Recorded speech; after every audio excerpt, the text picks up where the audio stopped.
C'est l'histoire d'un roi qui était très malade et aucun docteur ne pouvait trouver de solution.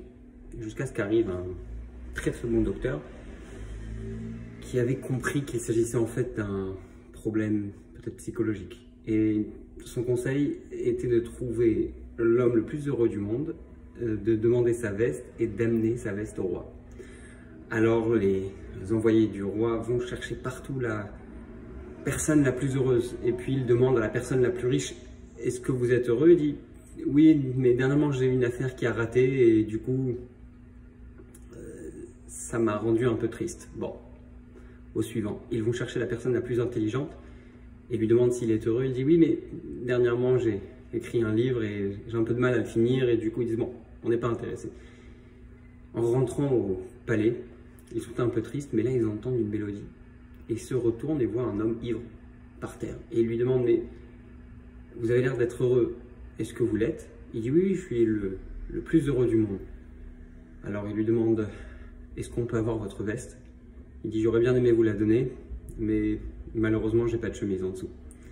On vient de quitter la fête de Yom Kippour et c'est le jour le plus saint de l'année. C'est un jour où on ne mange pas, on ne boit pas.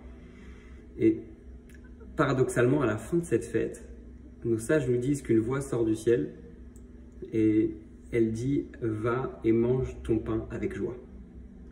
Donc on a un petit paradoxe avec d'un côté le matériel et le spirituel.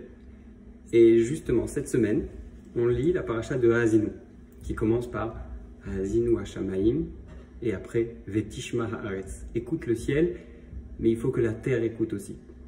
Vous le savez sûrement, le judaïsme n'encourage pas à se séparer du matériel. Bien au contraire, il nous faut utiliser ce matériel pour pouvoir mieux amener dans notre vie le spirituel.